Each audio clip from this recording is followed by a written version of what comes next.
Olá, amigos, olá, amigas. Estamos iniciando o nosso Economia e Desenvolvimento desta semana. Já estamos aí no mês de setembro, né? Chegando no mês de setembro, e daqui a pouco estaremos já no final do ano. E vamos de imediato ao espaço conversando sobre contabilidade.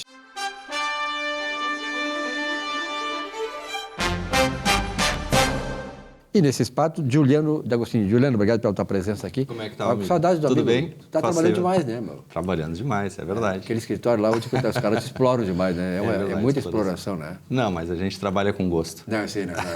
E é interessante que é uma família unida e está ali e realmente é próspera, tem negócios, tem muitos clientes, fazem muito bem para a sociedade, né? Um trabalho magnífico aí, liderado aí pelo nosso Salésio D'Agostini. Conhece esse cara, né? Esse é o cara. Esse é o Orconcourt. Esse é o cara, é verdade. Bom, Juliano, é o seguinte, aqui tem uma pergunta aqui que um telespectador fez, que é o seguinte. Eu encerrei as atividades da minha... Interessante que ele manda para o meu telefone, né? Manda para mim, pergunta para os caras lá, pô, fazer o quê, né? Telespectador, né? Então, aqui, ó, eu encerrei as atividades da minha empresa limitada por problemas durante a Covid, lá em 2020. Eu tinha contabilidade regular e, mesmo assim, perdi meu patrimônio pessoal nas reclamatórias ajuizadas pelos empregados. Houve algum erro profissional no caso? E aí? Que problema, né, Silvio Lopes? Então, tu vejas aí, né? Tem contabilidade regular, a gente vem narrando, dissertando acerca das condições para tu teres uma empresa limitada, que é o respeito à contabilidade, o respeito a autonomia patrimonial, e mesmo assim nas reclamatórias trabalhistas os débitos vão para a conta do sócio. E por que isso acontece, Silvio Lopes? Não é um erro profissional, isso é uma cultura jurídica dentro do direito do trabalho. Então é um entendimento da jurisdição trabalhista. E que entendimento é esse se a gente tem aí a Lei de Liberdade Econômica, que determina que os critérios para a desconsideração da personalidade jurídica devem ser aqueles estabelecidos no artigo 50, onde fixa que a confusão patrimonial e o desvio da finalidade, ou seja, condutas dolosas do empresário, que vão determinar se ele vai ou não responder com seu patrimônio pessoal perante os débitos resultantes da frustração do empreendimento dele. Então, e por que dentro da Justiça do Trabalho isso não é observado? Então, a norma, ela é um fenômeno cultural e político. Então, é um fenômeno cultural e político. Então, dentro da Justiça do Trabalho, se aplica um artigo, o artigo 28, lá do Código de Defesa do Consumidor, aonde determina que a personalidade jurídica é uma formalidade que não pode ser obstáculo para a satisfação do crédito trabalhista. Então, e de onde vem essa interpretação tão objetiva, né? Quer dizer, a empresa não pagou, paga o empresário. Por que uma interpretação tão objetiva acerca dessa responsabilidade? Nós viemos, ao longo dos anos, mitigando a análise da conduta para estabelecer critérios objetivos de responsabilidade. Isso é algo marcante dentro da nossa legislação, né? Então, nós temos ali responsabilidades objetivas em razão de diversas situações, né? Então, isso não é diferente. Tu vejas que a cultura do direito trabalhista, ela é forjada dentro de um espírito entre guerras, aonde na Constituição de Weimar, por exemplo, em que se estabeleceram direitos sociais, tais como a educação, né? Então, e demais, a saúde, a educação, a moradia, em contrapartida àqueles direitos individuais contra o Estado que a burguesia havia conquistado lá na Revolução Burguesa, aonde, enfrentando o Estado absoluto, conseguiu estabelecer normas que garantissem ao cidadão o direito de ser livre. E, não obstante, o Estado deter o monopólio da força. Então, há uma contracultura lá no Entre Guerras, aonde os movimentos sociais e as revoluções proletárias e socialistas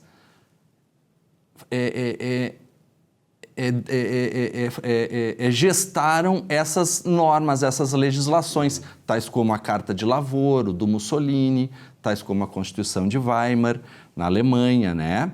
Então, esse é o espírito dos direitos sociais e da legislação trabalhista que vigora ainda não só na legislação, mas dentro do espírito da jurisdição, que é a ciência e o entendimento que os aplicadores do direito dentro dessa seara possuem. Então, aonde o burguês é visto como um inimigo nessa condição. Então, não por acaso, nós temos nesse período aí uma difusão do antissemitismo, né? Então, houve uma difusão do antissemitismo com a expropriação desse patrimônio acumulado pelo povo judeu.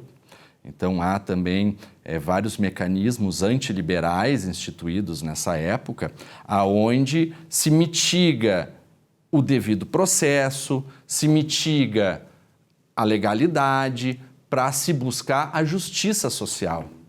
Então, essa justiça social que é a principal objetivo tanto desse movimento quanto da justiça do trabalho.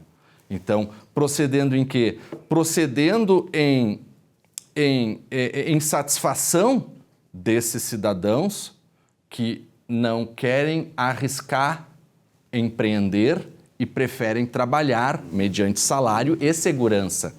Então, a teoria do risco para o nosso telespectador, que foi a responsável pela perda do patrimônio pessoal em razão da frustração do negócio, e não obstante essa causa de força maior, o Covid, né, dentro da justiça do trabalho, a gente tem esse aspecto. Então, não se trata de um erro profissional, trata-se sim de uma característica da justiça do trabalho, que é onde a gente busca o patrimônio do sócio independentemente da culpa dele, da análise da sua conduta dentro da gestão.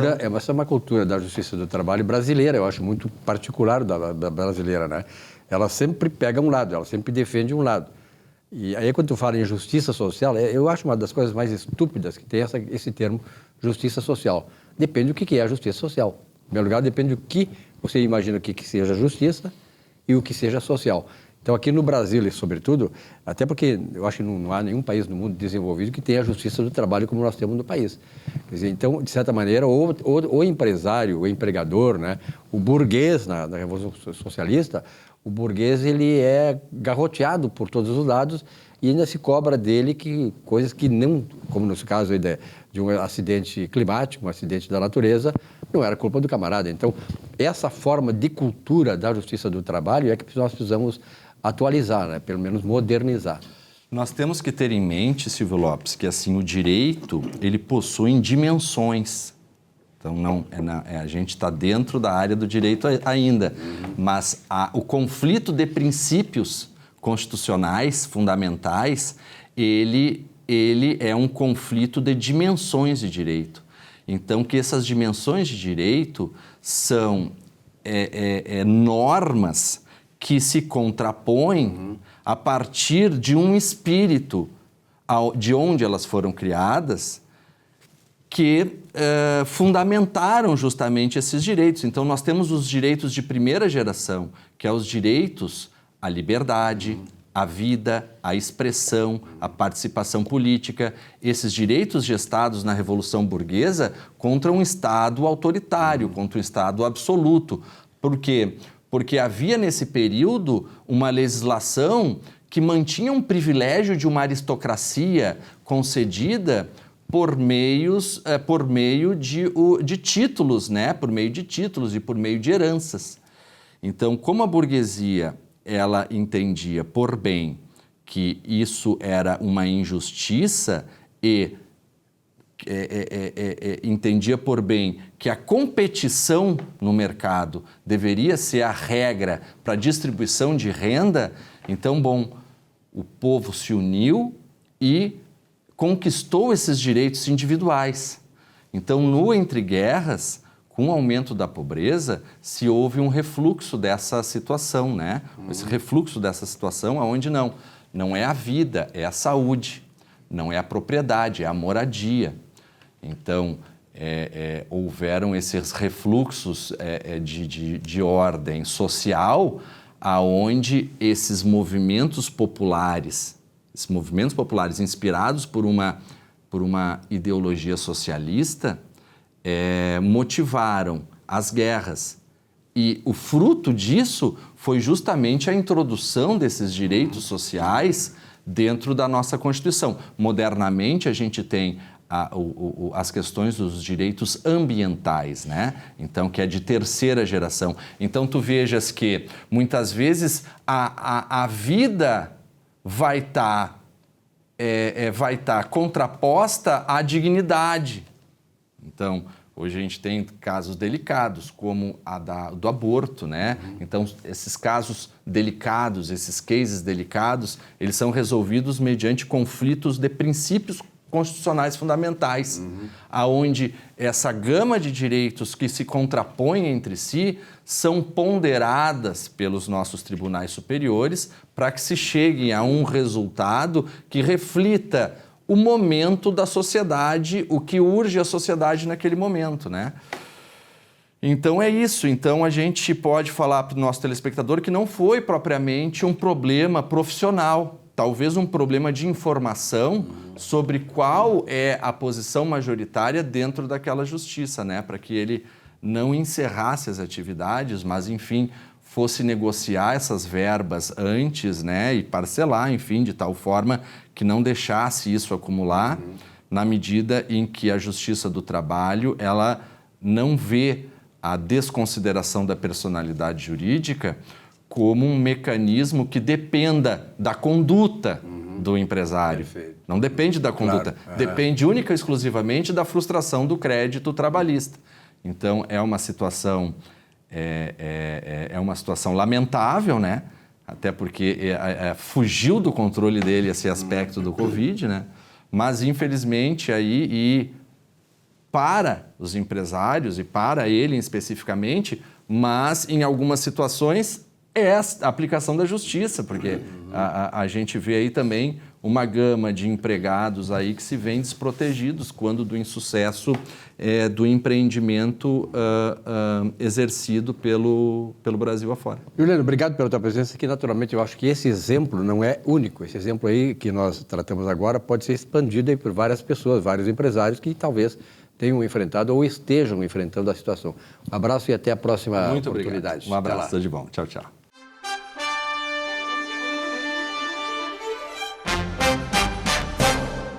Olá, o processo de vitimização, culpar os outros, o mundo, por nossas desventuras, é mais do que comum do que se imagina.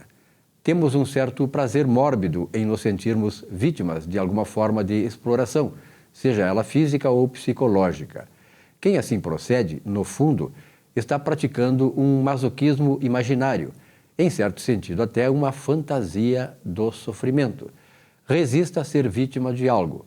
A pessoa que assim age, no mínimo, está se auto-boicotando, ao mesmo tempo que desaproveita o potencial criativo que a todos nós foi dado pelo Criador. Assuma, assim, o protagonismo da sua vida, antes que alguém faça por você, sem pensar em você. Lembre-se que tudo na vida tem causa e consequência. Se hoje você está insatisfeito com a sua vida, isso é pura e direta consequência de suas opções e decisões lá atrás, ou da falta delas. Não é verdade? Boa semana. Muito bem, e nesse espaço do Economia e Desenvolvimento, recebemos aqui o Dr. Gustavo Bernardes, como sempre, né, traz comentários importantes do ponto de vista prático para as pessoas que negociam no mercado e tal, sobretudo com base principalmente na questão do mercado imobiliário. Mas tem assuntos, né, doutor Bernardo, obrigado pela sua presença uma vez mais aqui no programa, tem assuntos que fogem, ampliam ainda mais essas questões, não só do mercado imobiliário. Por exemplo, essa mudança na forma de computação dos juros em dívidas dos civis. Isso teve uma alteração agora sobre isso. Sim, Silvio, sim. Já havia algum tempo, os tribunais haviam recebendo questionamentos, né, julgando decisões em que se buscava a alteração dos juros legais, que hoje são previstos em lei de 1% ao ano, né, para fixar esses juros pela taxa Selic, né? A bem da verdade, isso se iniciou quando a taxa Selic era inferior a 12% ao ano. Porque se tu computar o juro de 1% ao mês de forma capitalizada, vai dar 12,4%, 12,6% ao ano. Então, agora, semana passada, o STJ, a corte do STJ, né, acabou modulando uma decisão e aplicando a taxa Selic, substituindo os juros de 1% ao ano. Ora, isso para as dívidas civis trouxe um acréscimo, porque hoje nós estamos com uma taxa Selic de 13,5%, né? 13,5%, se eu não me engano. Né? Então, os juros vão subir. Os juros subindo, as dívidas sobem. E o que acontece é que quando a gente que trabalha no judiciário e a gente percebe que aquela execução, aquela cobrança está se arrastando há vários anos, né? É porque o devedor não tem condições de quitar. Então, você aumentando o valor da dívida dificulta ainda mais a negociação e o encerramento daquele processo. Porém, a crítica que eu faço é que há uma regra legal, né? Sempre que os tribunais superiores mexem nas regras legais, né, alteram as interpretações ou alteram o que está escrito na lei, aquilo que está previsto em lei, isso causa um desequilíbrio, isso causa uma dissonância no mundo jurídico. Quando a gente está discutindo determinado débito, se tu está trabalhando para o devedor, tu busca discutir esses índices, tu busca discutir a forma de cálculo dos juros, tu busca discutir reduzir a capitalização ou afastar a capitalização daquela dívida, tu busca uma série de discussões, né? E quando tu traz um novo elemento para discutir, tu traz mais insegurança jurídica, né? As pessoas acham que 1,5% é muito pouco no ano, né? Mas se você considerar que os processos se arrastam por longo tempo, que as dívidas, por exemplo, financiamento imobiliário, que são 20, 30, 35 anos, né? Isso é uma infinidade de juros. É muito alto, faz a dívida subir muito, né? E o contexto que eu trago é que quando você tem uma regra legal já previamente estabelecida, né, de muitos anos, que os juros de 1% ao mês e mais uma taxa de correção monetária, que nas dívidas civis quase sempre é o GPM, né? E você traz, de repente, uma decisão que modifica isso, você causa insegurança jurídica. É, mais uma vez, os tribunais superiores alterando a legislação. Portanto, legislando, o que não é para um tribunal fazer, né? Então, essa é a minha crítica, né? E o mercado imobiliário é afetado por isso também? Todo o mercado imobiliário? Diretamente, né? O mercado imobiliário é o que tem os contratos de mais longo prazo, né? Os contratos, quanto mais longo prazo, computando mais tempo de juros, mais reflexo na dívida tem. Então, tu imagina, se já é alto hoje um financiamento com essas taxas que a gente está praticando hoje, 10%, 12%, imobiliário. É muito alto, né? Para te ter uma ideia, Silvio, tu financia um imóvel no Japão, a taxa é zero. Há pouco tempo a taxa era 2% ao ano, né? Aqui no Brasil, você financia a 12%, 14%, né? Eu já vi 14,75% no financiamento imobiliário. É muito juro, as pessoas não conseguem imaginar o reflexo disso, porque aqui no Brasil a gente está acostumado a pensar na prestação. Mas se você computar aquele juro ao longo daqueles 30, 35 anos de contrato, você vai pagar 4, 5 apartamentos, né? Agora, quando você deixa de pagar, é pior ainda. Porque no financiamento habitacional, no financiamento imobiliário, o credor vai lá, te notifica, te dá 15 dias para pagar, e se tu não paga, ele avisa o registro de imóveis para botar o imóvel no nome dele. E tu perdeu o teu imóvel, sem processo, sem defesa, sem nada, né? Então, tudo que dificulta a discussão da dívida, no meu entender, acaba trazendo uma maior insegurança jurídica, Silvio. Esse é um problema social, né? Esse é um problema da maior gravidade, porque, na verdade, as pessoas muitas vezes ficam desprotegidas e o mercado todo sofre. E nós sabemos, tem um advogado consagrado, Bernardo, essa questão da insegurança jurídica, porque isso aí afasta investimento, faz com que investimentos que estejam aqui acabem saindo do país. Eu li uma matéria essa semana aí e eu concordo com isso. O Brasil é um país que seria o modelo mundial mais desenvolvido e tal, mas por essas razões é que o país é o que é. Sim, olha a decisão, vou fazer uma outra crítica aqui. Olha a decisão acerca do Hotel Arvoredo aqui no centro. Isso, né? Quer dizer, uma empresa vai lá, cria um fundo de investimento, são 9 empresas investindo naquele prédio, adquire um prédio que estava abandonado, que estava sucateado, e investe ali milhões de reais para reformar. Poucos meses antes de terminar a reforma, há uma invasão. Sai uma decisão da Justiça Estadual dizendo, olha, vamos tirar essa gente de lá. Eu não sou contra as pessoas, mas é preciso entender que ali há um investimento, há um projeto econômico, há um negócio acontecendo e você interfere. Essa decisão vai para o STF e um único ministro, de decisão monocrática, manda suspender a decisão. Então, todo aquele investimento fica numa singularidade, numa dúvida, né? Todo o negócio fica inviabilizado, né? Tudo aquilo que iria acontecer no entorno daquele empreendimento talvez não aconteça mais, porque agora, evidentemente, vai se demorar muito tempo para tirar essas pessoas de lá, se é que nós vamos tirar, porque nós já tivemos casos em que se demorou muitos anos e que o negócio ficou inviável, né? E contrário a tudo aquilo que se espera do investimento econômico, né? Isso só acontece no Brasil. Na verdade, assim, são coisas que a gente, como jornalista, às vezes fica pensando assim, por que não invadem propriedade do ministro do Supremo Tribunal Federal? O dia que começarem a fazer isso, eles vão pensar 2 vezes. Que eu acho muito populismo, um populismo barato, é uma ideologização desnecessária em processos econômicos que são fundamentais para a sociedade, né? Veja bem, qual é o empresário que se sente seguro de investir qualquer coisa em Porto Alegre, no Brasil, hoje, né? Sabendo que tem isso aí. Não, isso já vinha melhorando muito. Nós já tínhamos umas decisões mais céleres, né, protegendo o patrimônio, né?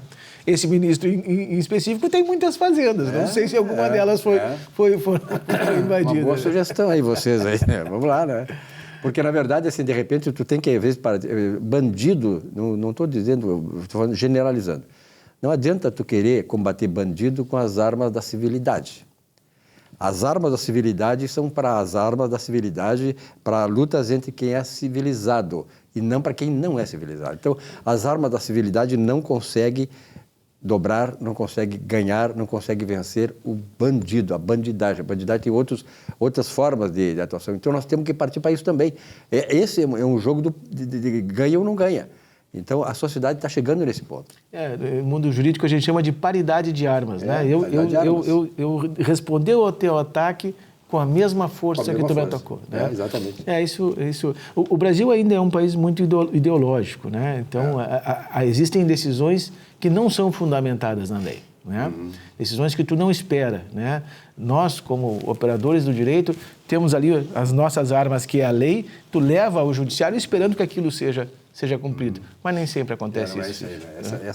Esse é o grande paradoxo que nós temos na área jurídica e que interfere nas nossas vidas e que certamente, eu como economista vejo, né, que é um grande obstáculo ao desenvolvimento equânime, justo desse país. Quer dizer, uma justiça que deveria fazer justiça não faz justiça. Ela usa a justiça para fazer injustiça. Isso é uma coisa mais grave. E muitas vezes ela tem uma visão distorcida, né? Só para complementar, as pessoas acham que todo investidor imobiliário é muito rico, né? Ele pode perder aquele bem ali.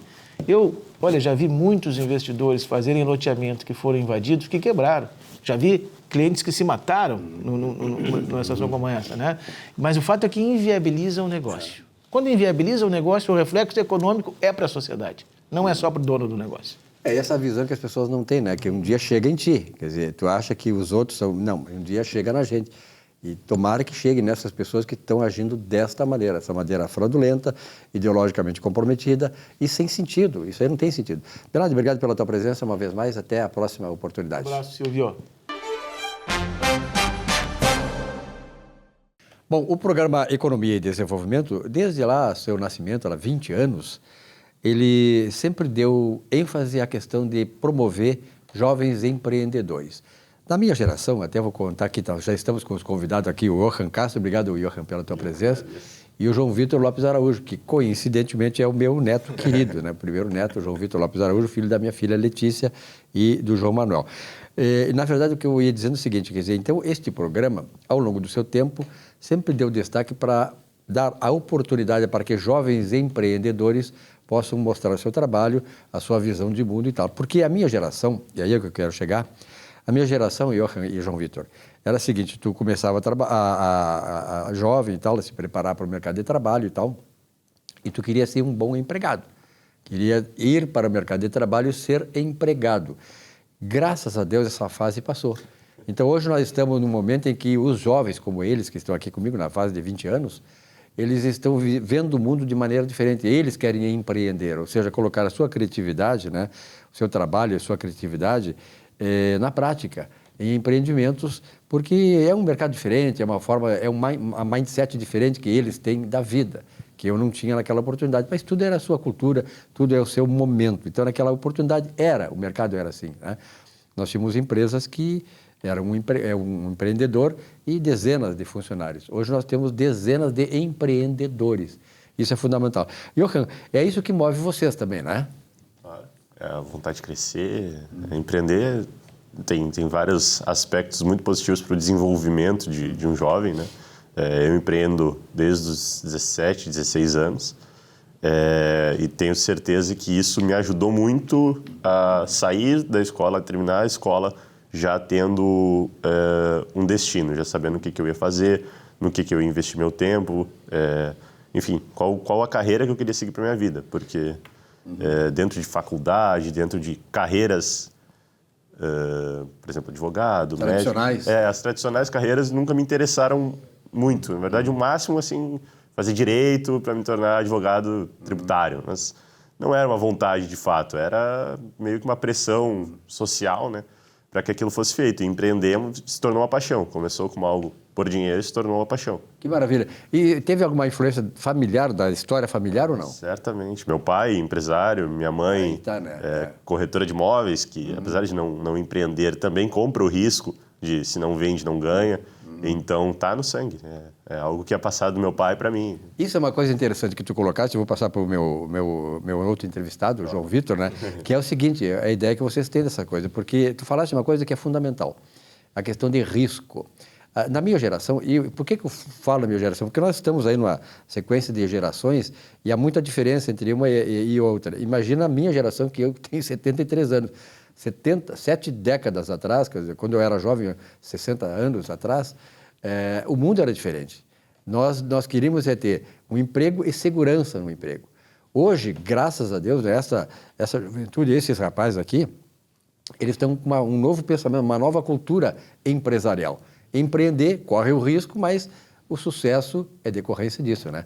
João Vitor, como é que tu lida essas coisas? Eu sei que a Letícia, minha filha, que é a tua mãe, ela sempre foi de empreender, ela sempre foi empregada, mas ela sempre foi de buscar e fazer e tal, e ela se fez na vida, é gerente hoje de um banco, né, de um grande banco, e ela se fez exatamente porque ela também desenvolveu essa questão assim de ir em busca, assumir o risco e sempre crescer.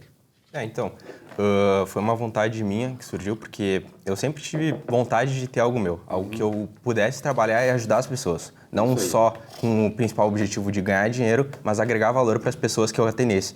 Então, como agora a gente trabalha com uma agência, uma assessoria de marketing, né, bem dizendo, eu consigo ganhar o que eu quero, que no caso é ter uma empresa e agregar valor para outras pessoas e assim contribuindo com o próximo.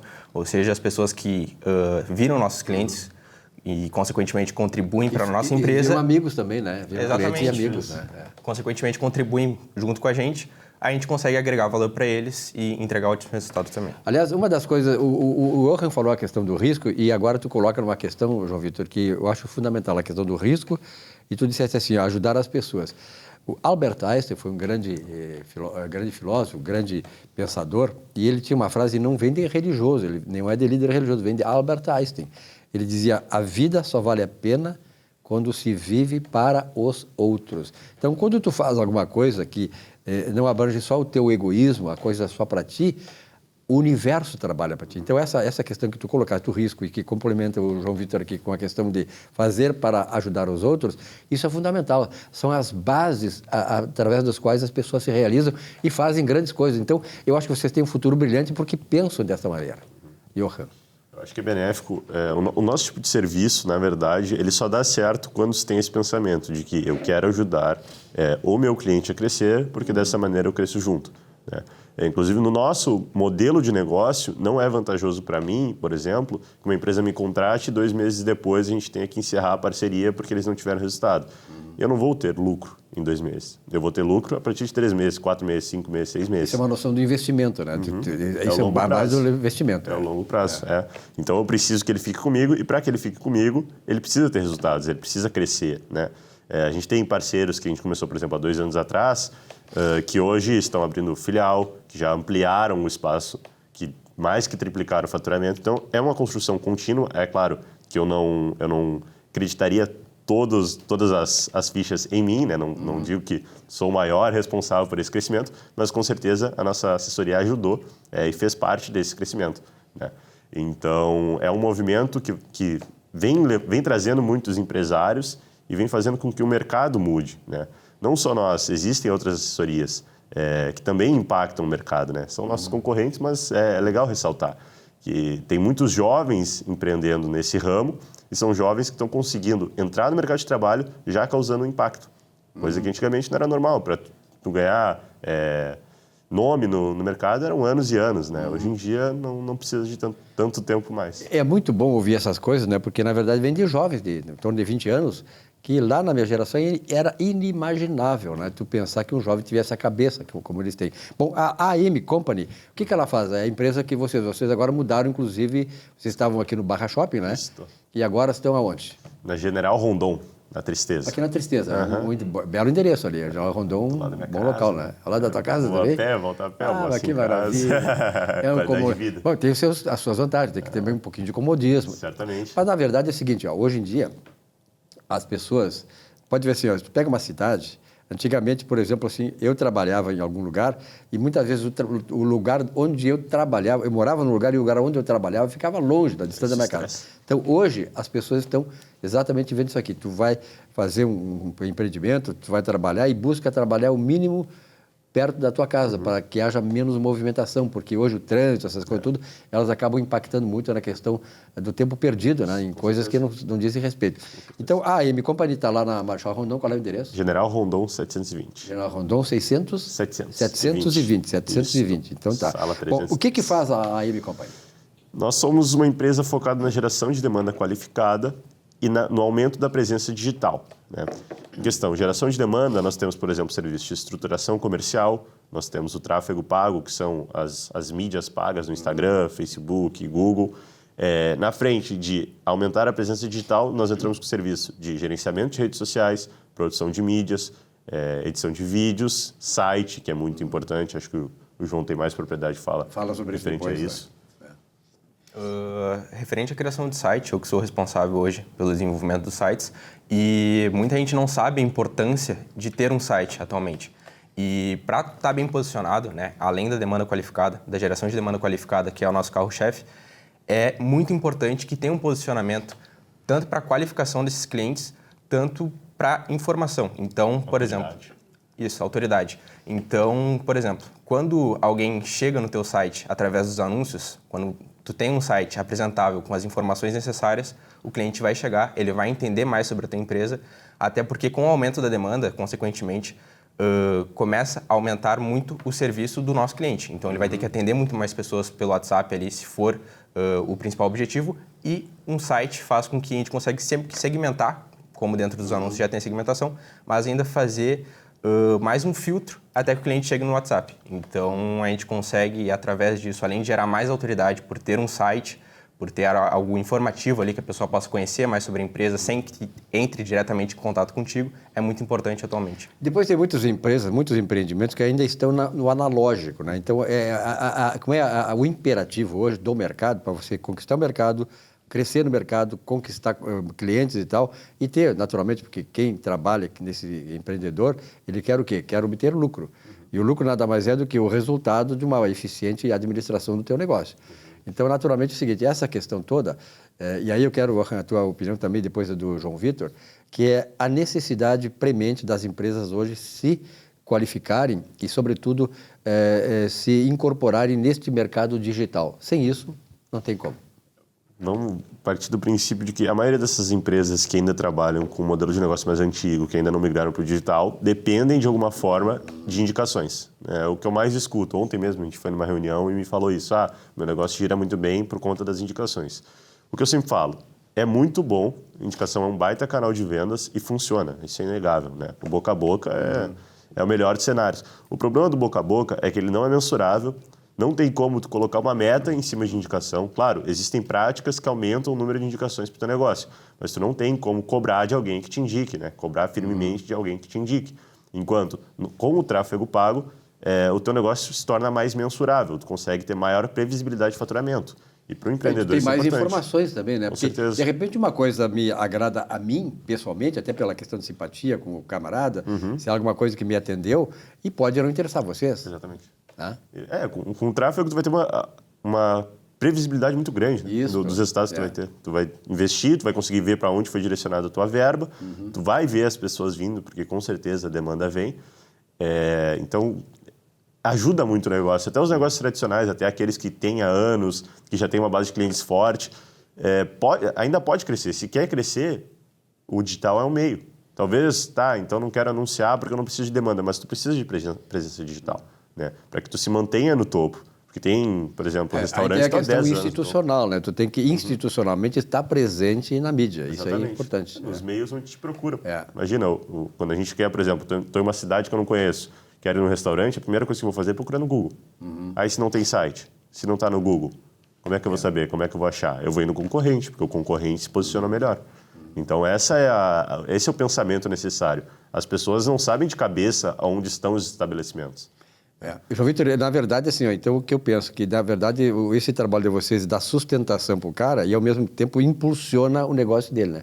Vocês têm retorno, assim, como é que você dimensiona o retorno de vocês em relação ao trabalho que vocês fazem com os clientes? Tem um posicionamento desse? O retorno de resultados para de resultados, os clientes. O Johan vai saber melhor explicar, porque ele que cuida dessa parte das métricas ali. Dentro das plataformas que a gente utiliza para impulsionar o negócio, nós temos as métricas já simplificadas. Então, por exemplo, se investe em anúncios, eu tenho como saber o valor que foi investido, o quanto por dia foi investido, para onde foi direcionado, até a faixa etária que mais consumiu dos anúncios, eu vou ter como saber, entendeu? E no caso de redes sociais, a gente também tem esses insights que chama, né? São os números de audiência, número de curtidas, número de seguidores. Dentro do Google, eu tenho como saber quantas pessoas visitaram o site. Então, é tudo muito metrificável, né? Qualquer coisa que tu faz dentro do digital, qualquer coisa digital que tu faz é mensurável, né? Porque tu é rastreado, né? Tanto que é por isso, às vezes, tu tá atrás de uma camiseta, aí tu tá pesquisando por camiseta, tu tá falando sobre camiseta e começa a te aparecer anúncios de camisetas. Claro, é mais ou menos essa lógica. João Vitor, o que é mais importante num site? Assim, porque quando vai fazer a formulação do site, né, a empresa te dá que, vou pensar aqui, o que eu vou destacar, o que é necessário, que informação, de que forma eu vou passar essa informação, o que é mais importante no site, o que os empresários mais demandam em relação à constituição, à formatação de um site? Depende muito do objetivo do site, né? Sim. O que a gente mais atende normalmente são pessoas que buscam um site como um processo de qualificação, como eu falei. Através dos anúncios a gente consegue gerar a demanda ela é direcionada para o site e dentro do site, por exemplo, a gente tem um cliente que ele vende franquias, então ele é um franqueador e ele vende essas franquias por um valor alto, então é um produto de ticket alto.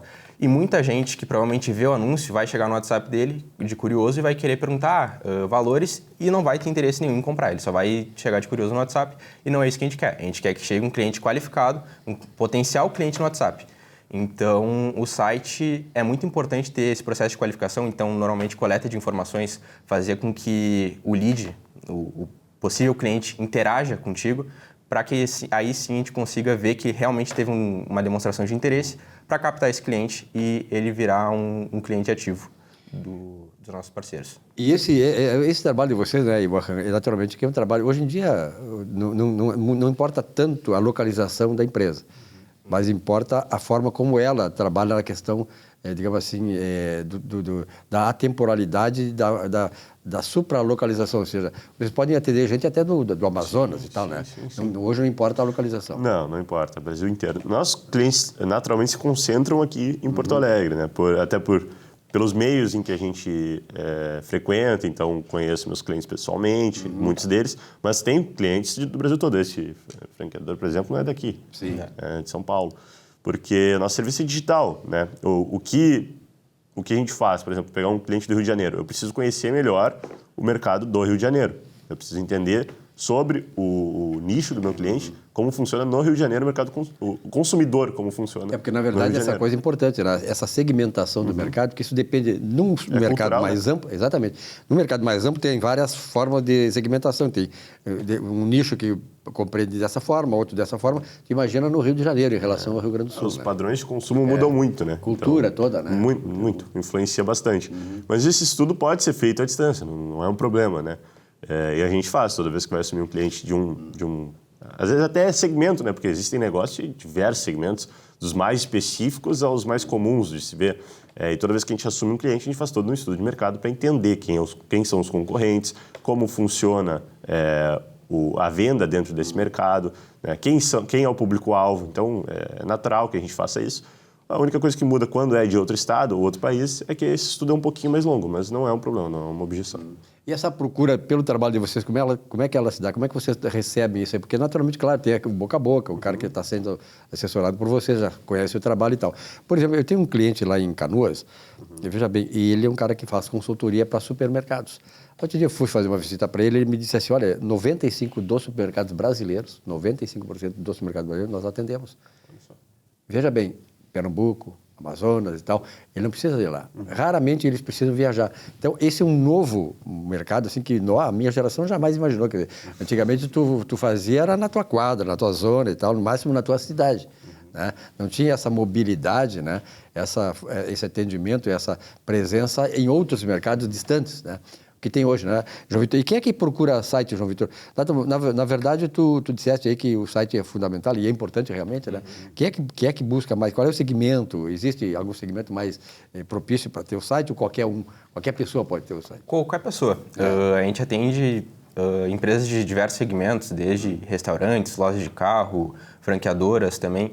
Então, é importante para qualquer tipo de empresa se posicionar digitalmente, porque assim como outras empresas do mesmo segmento já possuem, é muito importante também que se o empresário não tiver um site para sua empresa, que ele pense em fazer, porque provavelmente, bem possivelmente, o concorrente dele tem. Então, é bem concorrido, assim, e também com a questão dos anúncios, né? Também, uma coisa agrega a outra, né? A gente tem os sites ali e com os anúncios que a gente faz através do Google, a gente consegue colocar o site do nosso cliente no topo lá das pesquisas. Então, por exemplo, vamos pegar, por exemplo, um restaurante aqui da Zona Sul de Porto Alegre. Quando a pessoa vai lá e pesquisa restaurante Zona Sul de Porto Alegre, vai aparecer primeiro os que têm site ali com o patrocinado, então que estão anunciando no Google já. Então, a gente, junto com os anúncios, a criação de um site é essencial tanto para qualificação e autoridade da empresa, quanto para captar novos clientes. Então... Pensa assim, quando tu está em busca de algo, por exemplo, como tu mesmo falou, restaurante Zona Sul, tu não vai ficar fazendo assim, tu não vai lá embaixo na página, tu não vai na segunda página para buscar pelo restaurante. Tu vai clicar no primeiro que aparecer, no segundo, no máximo no quarto que aparecer. Então, estar entre os primeiros, quando a pessoa pesquisa pelo teu segmento, é extremamente importante, né? Porque ou vai ser tu ou vai ser um concorrente teu, né? Olha, Tem um bom posicionamento, né? Olha a pesquisa, restaurantes Zona Sul. Então, se não é tu que aparece em primeiro, com certeza é um concorrente teu, né? É da tua região, é um concorrente teu. É por isso que é importante tu se posicionar para que tu não perca clientes, né? Porque tem cliente todos os dias descobrindo negócios através do digital. Todos os dias alguém compra algo graças a anúncios, graças a mídias sociais, graças a um site. Né? Isso influencia muito no mercado hoje, muito, muito. Pode ver que até as grandes empresas estão aumentando a presença digital. Eu, por exemplo, agora inaugurou o Sexto, aqui, né? aqui perto. O Sexto faz anúncio, o Sexto tem o Instagram, né? O Sexto cuida das mídias sociais, cuida da presença digital, mesmo sendo do Grupo Zafari, mesmo né, só por abrir algo do Grupo Zafari já tem um marketing natural pela autoridade que eles têm no mercado. E mesmo assim eles anunciam, mesmo assim eles têm redes sociais, prezam por isso. Né? E a Airbnb anuncia, a Coca-Cola faz anúncio, né? Todo mundo anuncia. É para aquelas pessoas que acham que anunciar não precisa e tal, vai só naquele boca a boca. Boca a boca é importante, como disseram, mas é uma primeira etapa, um primeiro estágio, né? Que hoje nós evoluímos muito nessa questão. Então, hoje, quem não tem... Eu, por exemplo, com 7 décadas de vida, mais de 7 décadas de vida, eu me adaptei, estou me adaptando assim, porque senão tu fica fora do mercado. Né? Então, eu dou palestras. Então, o que acontece? Você sabe muito bem o meu... Então, hoje, o palestrante, se ele não tem um bom posicionamento também um site, uma coisa interessante que nós temos que conversar sobre isso e tal, tu fica fora do mercado. Tu precisa... Eu dei mais de 550 palestras na minha vida, da década de 80 a 90, mas era diferente o mercado. Aquele funcionava boca a boca, porque não tinha esses instrumentos. Boca a boca era hoje, se tu não tiver esses instrumentos, tu está fora do mercado. Então, exatamente. Então, quando tu volta no mercado, tu tem que... É como eu digo assim, ó, como eu estou voltando agora, outro dia fiz uma palestra lá em Canoas, onde nessa empresa, e aí eu digo assim, olha, eu preciso agora me reposicionar, porque ninguém me conhece aqui. Quando eu fazia a palestra lá na década de 80 e 90, nessas 556 que eu fiz, 50% das pessoas que me viam lá devem ter morrido. E as outras 50%, eu acho que quem morreu fui eu. Então, eu preciso me reposicionar. É por isso que eu preciso, né, ter também hoje um posicionamento diferente daquela época. Sim, né? Aquela época, tu fazia palestra assim, tu não precisava... Tu ficava em casa, tranquilo, o telefone tocava. Aqui, tu acertava. Hoje em dia, se busca exatamente... O cara quer saber o que tu fala, como é que tu fala, que tipo de enfoque que tu dá para tua palestra. E se aquilo ali, aquela palestra, o conteúdo que tu for passar, vai trazer o quê? Motivação, lucratividade, estimular a eficiência da empresa, porque é isso que o empresário quer. E é isso que eu passo na palestra. Então, tu precisa também disso aí, né, Certamente. Antes de te contratarem, com certeza vão olhar o teu Instagram, né?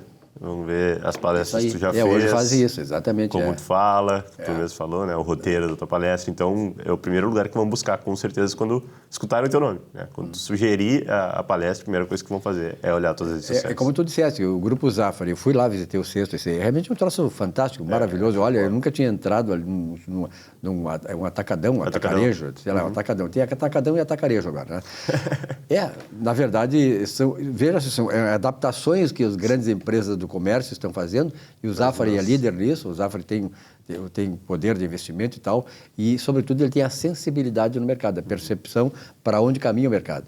Que vocês têm também eu acho que é importante isso. Muito importante. Na medida que tu faz esse trabalho, tu está tendo uma percepção de para onde vai o mercado. Para onde estão caminhando as tendências, né? E tu ter essa percepção é fundamental para a sobrevivência do negócio e para o crescimento do negócio. Essa questão do site que tu colocaste, João, eu acho que é fundamental. Você que não tem um site, você que é empresário, você que tem uma empresa, você que é individualmente, você, como eu, palestrante e tal, você é a sua empresa, você é o seu negócio, também tem que criar o site. E eu sugiro aí que vocês, né, providenciem isso, porque isto vai alavancar o negócio. Isso que é hoje o grande ponto de alavancagem da empresarial. Né? São vários pilares, né? E, olha, o site é um dos básicos, assim, do digital que precisa ter, né? É indispensável que se tenha. E não importa o segmento, não importa. De fato, não importa. Faz sentido para qualquer um ter um site. Né? Por informação, como o João já falou, autoridade. Então, é um investimento que tu vai pagar uma vez. Né? Com certeza. Os empresários têm que entender assim. Vai pagar uma vez e tu vai ter o teu site no ar e tu vai atrair clientes por um longo tempo graças a esse investimento. É investimento a longo prazo. Bom, nós estamos chegando no final da entrevista. João Vitor, algum recado que queira dar, alguma observação com relação à porção de produção de site, a importância do site, para que o empresário, o cidadão, né, o indivíduo que está aí, está vendo o programa, está vendo nas nossas redes e tal, e que daqui a pouco despertou para isso. Né? O cara, eu estava dando muito bola para isso, mas esse é o caminho. Se tu não fizer isso hoje, tu vai ficar marginalizado do mercado. Se você quer crescer, tem essa opção, como esses guris aqui, né? Porque são gurias, né? Naturalmente, eles têm hoje o propósito não só de fazer um bom trabalho, mas ter o retorno e acrescentar, e se sustentar e avançar. Esse que é o problema. Essa questão, e isso é uma visão empresarial que você tem que ter obrigatoriamente, senão você está fora do mercado. Com relação ao site, João Vitor. De fato, né, muito importante. Então, quem ainda não possui um site, tem uma empresa e ainda não possui um site, entre em contato com a gente tá respondendo. Vamos colocar embaixo aí para vocês o endereço e tal, o telefone. E-mail, né? Telefone. E é muito importante até, falando agora, voltando sobre a questão das palestras, que pode funcionar para todo tipo de mercado. A demanda sobre esses serviços vão existir. Palestras, treinamentos, sempre vão existir. Então, só que o que dificulta a venda disso é a oferta. Então, vai gerando mais ofertas, vai evoluindo. A oferta, na economia, o princípio, a oferta cria a sua própria demanda. Exatamente, vai evoluindo o mercado. Então, com a evolução do mercado, tem muita concorrência que vai estar disputando ali dentro do mercado digital, que é um diferencial para conquistar novos clientes. Então, ficou necessário a criação de site. É imprescindível hoje. Exatamente. Tá, e aí, Jochen, a tua avaliação final? Na hora que estava falando, me veio uma frase em mente. Não basta ter o melhor produto. É preciso que as pessoas saibam que seu produto é o melhor. É verdade. Então, todos esses serviços que a gente falou aqui são exatamente o meio que tu tem para provar que o teu serviço é melhor em relação ao teu concorrente. O teu produto, o teu serviço, tanto faz, né? É a maneira que tu tem de divulgar aquilo que tu faz, divulgar o teu negócio e mostrar o teu diferencial, porque é o mais importante, assim. E para os empresários que têm medo de investir, que já investiram e se frustraram, é necessário que se tenha a compreensão de que, antes de escolher uma empresa para assessorar o teu negócio no digital, analise também a maneira como eles trabalham. Porque tem muita agência que trabalha única e exclusivamente para obtenção de lucro. Querem só o lucro, não tem o modelo de negócio feito para o longo prazo. É o curto prazo mesmo. O negócio é trazer cliente para dentro, o cliente sai depois de 2 meses insatisfeito e eles botam mais e mais clientes para dentro. Dentro da M, nós não trabalhamos assim. Nosso foco principal é honrar com o compromisso. É a perenidade da coisa. Exatamente. É importante isso. É honrar o compromisso que nós selamos com os nossos parceiros. E todo trabalho é assim, né? Quer dizer, ele tem o curto prazo, tem o médio prazo e o longo prazo. O empresário inteligente é aquele que pensa já no longo prazo. Exatamente. Porque quando ele começa a pensar no longo prazo é porque ele está sabendo que é fundamental esses estágios serem cumpridos, né? Aí tu começa a cumprir os estágios, tu vai indo progressivamente sustentando o teu negócio, evoluindo e crescendo. Então tá. Jochen, muito obrigado pela tua presença, João Vitor, obrigado aqui. Parabéns aí à M Company, né, que traz esse perfil aí todo de uma empresa que vai dar sustentabilidade para o mercado e fazer com que pequenas empresas hoje se tornem grandes logo ali. Um abraço, felicidade e sucesso para vocês. Obrigado.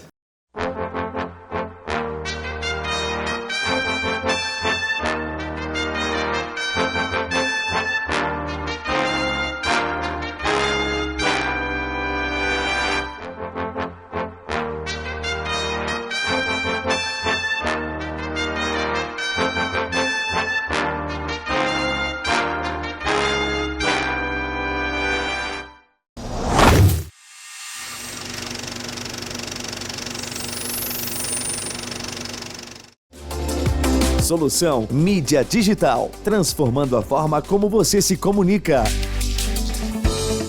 Para qualquer estabelecimento que tenha uma sala de espera, quanto menor for o tempo que o cliente tenha que aguardar o atendimento, obviamente melhor. Porém, muitas vezes é inevitável que haja algum atraso e o cliente tenha que esperar alguns minutos para ser atendido. Mas o que pode ser visto como um problema para alguns, pode ser tratado como uma oportunidade para outro. Atualmente, o tempo e a atenção das pessoas é um dos bens mais valiosos para as empresas. E este período de espera é um ótimo momento para se comunicar com elas. Uma excelente forma de realizar esta comunicação é através de TVs instaladas nestes ambientes, reproduzindo uma programação própria. Esta prática é conhecida como Digital Signage, mídia indoor ou TV corporativa. Você pode não saber o nome, mas certamente já viu muito Digital Signage por aí. O nome faz parecer coisa de outro mundo, mas não se assuste. Digital Signage, ou sinalização digital, nada mais é que uma rede de painéis digitais gerenciados de forma centralizada. Ou seja, são telas controladas remotamente via cloud por um computador. Essas telas são programadas para exibir um certo tipo de informação, que pode ser entretenimento, notícias, merchandising, conteúdo corporativo ou propagandas. O objetivo não é fazer o cliente ficar mais na sala de espera, mas sim transformar aqueles momentos de espera em uma experiência mais agradável, leve e talvez até enriquecedora para o usuário.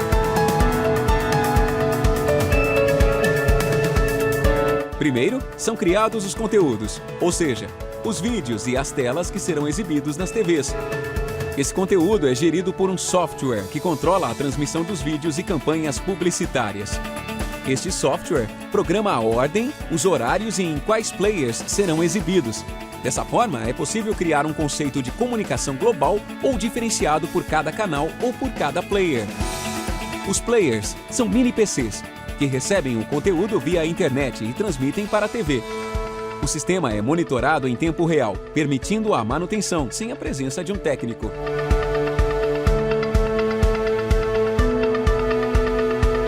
A sala de recepção e a sala de espera são os primeiros contatos que o cliente tem com o seu estabelecimento. Um ambiente bonito, organizado, com boa iluminação e moderno irá causar uma ótima primeira impressão.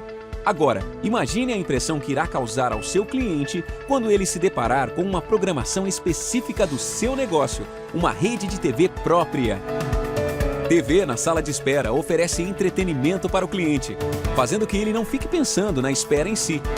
Uma empresa americana realizou um estudo e afirma que a redução na percepção de espera que as TVs podem causar chega a até 35%. Já pensou em ter o seu próprio canal de TV corporativa, exclusivo e impactante? Somos a solução para empresas que desejam modernizar seus processos de comunicação. Solução Mídia Digital, transformando a forma como você se comunica.